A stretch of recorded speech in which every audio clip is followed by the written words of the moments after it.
स्वागत है दोस्तों आपका फाड़ू फिटनेस चैनल पे। और आज मैं आपके लिए लेकर आया हूँ एक बहुत ही फाड़ू और इन्फॉर्मेटिव वीडियो। जी हाँ, इस वीडियो में हम बात करने वाले हैं how to breathe while running, दौड़ते वक्त सांस कैसे लें। तो दोस्तों बिना टाइम वेस्ट किए चलिए चलते हैं कि सबसे पहले कि समस्या क्या है, प्रॉब्लम्स क्या हैं, और देन उसके सॉल्यूशन की बात करते हैं।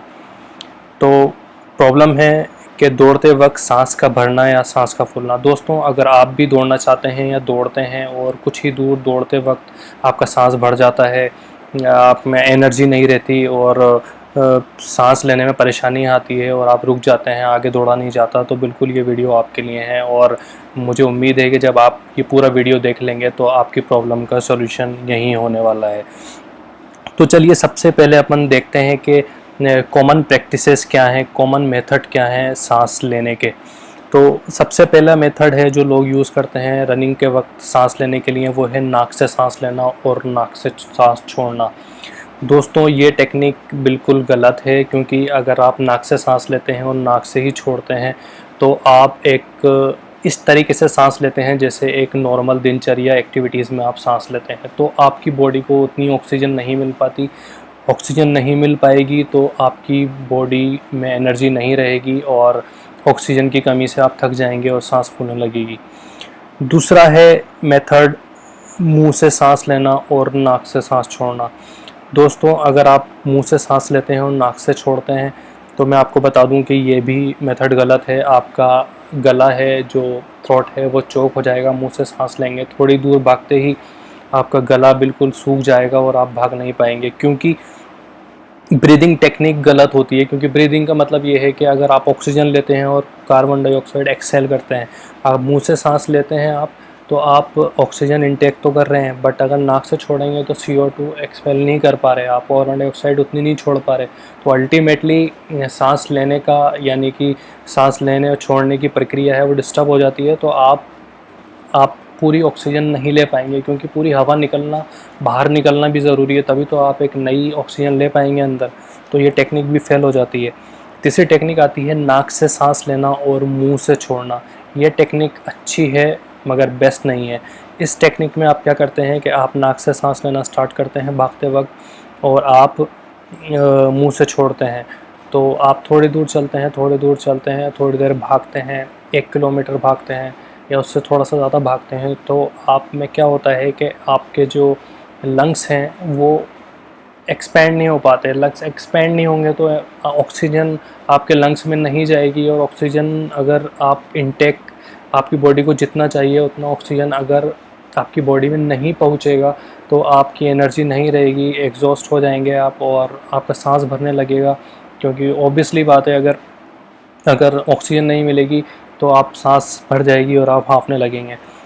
चौथा मेथड है, वो मेथड बेस्ट है और बहुत सारे फेमस एथलीट, ग्लोबल एथलीट्स जो हैं वो इस टेक्निक को यूज़ करते हैं।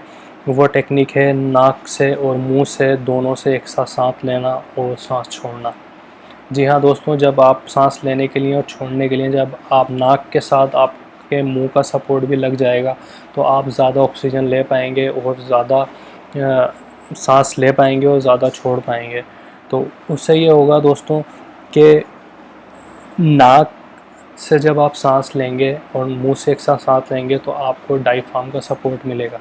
जब आपको डायफ्राम का सपोर्ट मिलेगा तो डायफ्राम जब सिकुड़ता है तो आपके लंग्स को एक्सपेंड होने का मौका मिलता है, और जब लंग्स एक्सपेंड होते हैं ये डीप ब्रीदिंग के दौरान तो उसमें ज़्यादा ऑक्सीजन आती है, और ज़्यादा ऑक्सीजन आती है आपके शरीर को ज़्यादा ऑक्सीजन मिलती है और आपको आपकी जो रनिंग डिस्टेंस है, रनिंग टाइम है, वो बहुत बढ़ जाता है। तो ये एक प्रो टिप है कि आपको नाक से और मुंह से दोनों से सांस लेना चाहिए। तो अब मैं आपको ये बताना चाहूँगा कि आपको कैसे सांस लेना चाहिए, मतलब स्टार्ट कैसे करना चाहिए और थोड़ा सा दूर भागने के बाद आपको क्या करना चाहिए। तो यहाँ मैं आपको एक प्रो टिप देने वाला हूँ जो मैं डिस्कस करूँगा कि आप स्टार्ट करिए नाक से सांस लेने से और मुंह के साथ सांस छोड़ने से। यानी कि सिंपल है, आप रनिंग स्टार्ट करिए, आप नाक से सांस ले रहे हैं और मुंह से छोड़ रहे हैं। आप भागिए भागिए भागिए 1 किलोमीटर या फिर आप 500 600 700 मीटर अगर आप भाग लेते हैं, आपको लगता है कि हाँ ऑक्सीजन थोड़ी सी मैं ज़्यादा ले पा रहा हूँ बट मुझे मिल नहीं रही है, तो आप अपना मुंह भी खोल लीजिए। अब आप नाक से भी सांस लेंगे और मुंह से भी सांस लेंगे और नाक और मुंह दोनों से छोड़ेंगे, तो यानी कि कुछ मीटर या कुछ किलोमीटर आप पहले भाग लिए। अब जब आप मुंह का आपको सपोर्ट लग गया सांस लेने और छोड़ने के लिए, तो आपको कुछ मिनट्स और मिल जाएंगे, तो आप परफॉर्म कर सकते हैं। ऐसे करने से आपकी डिस्टेंस रनिंग भी बढ़ जाएगी, यानी कि डिस्टेंस टाइम भी बढ़ जाएगा और रनिंग जो डिस्टेंस है वो भी बढ़ जाएगी। तो ये एक प्रो टिप है, यानी कि आप स्टार्ट करिए नाक से, और नाक से सांस लेने से, मुंह से छोड़ने से, फिर आप नाक और मुंह दोनों खोल लीजिए, तो आप काफ़ी किलोमीटर कवर कर सकते हैं। ये मैं इसलिए बता रहा हूँ क्योंकि मैं खुद 99 केजी वेट से मैंने रनिंग स्टार्ट की थी। ये सब टेक्निक्स मैं यूज़ कर चुका हूँ।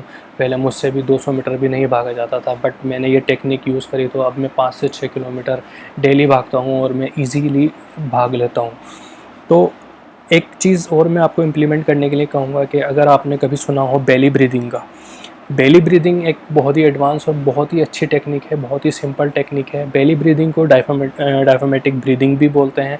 ये बिल्कुल सिंपल होती है, जैसे कि अपन एक डीप ब्रीथ करते हैं जो अपन अनुलोम विलोम और योगा में करते हैं। तो उसमें ये होता है कि जब हम इनहेल करते हैं तो आप पेट पे हाथ रखेंगे, तो आपका जब आप सांस लेंगे तो आपकी बेली फूलेगी, यानी कि पेट बाहर निकलेगा, और जब सांस छोड़ेंगे तो आपका पेट अंदर चला जाएगा। ये बेली ब्रीदिंग कहलाती है। बेली ब्रीदिंग के क्या फ़ायदे हैं और कैसे यूज़ करना चाहिए? मान लीजिए कि आप ग्राउंड का चक्कर लगा रहे हैं, 2-3 चक्कर लगाने के बाद आप ये 2-3 बार बेली ब्रीदिंग करिए, डीप ब्रीदिंग करिए, जैसे मैंने की इमेज में दिखाया हुआ है। ऐसे आप 2-3 बार डीप ब्रीदिंग करिए। डीप ब्रीदिंग से होता है कि आपको डायफ्राम का सपोर्ट मिलता है। डायफ्राम के सपोर्ट मिलने से आपके लंग्स एक्सपेंड होते हैं, ज़्यादा आप ऑक्सीजन इनहेल करते हैं, ऑक्सीजन इनहेल करते हैं तो आपको ज़्यादा एनर्जी मिलती है, ज़्यादा आपकी बॉडी को ऑक्सीजन मिलती है, जिससे कि आपका रनिंग टाइम और परफॉर्मेंस बढ़ती है। तो उम्मीद करता हूँ दोस्तों ये वीडियो आपको काफ़ी इन्फॉर्मेटिव लगा होगा। अगर आपको रनिंग से रिलेटेड कोई भी क्वेश्चंस पूछने हैं तो आप कमेंट में पूछ सकते हैं और मैं उसका जवाब दूंगा। अभी तक के लिए मैं धन्यवाद कहता हूँ वीडियो देखने के लिए। और अगर आपको वीडियो पसंद आया हो तो आप इसको लाइक, शेयर, सब्सक्राइब करिएगा। और जैसे कि मैंने बताया कि आपकी कोई क्वेरी हो तो कमेंट में बताइएगा। धन्यवाद। जय हिंद।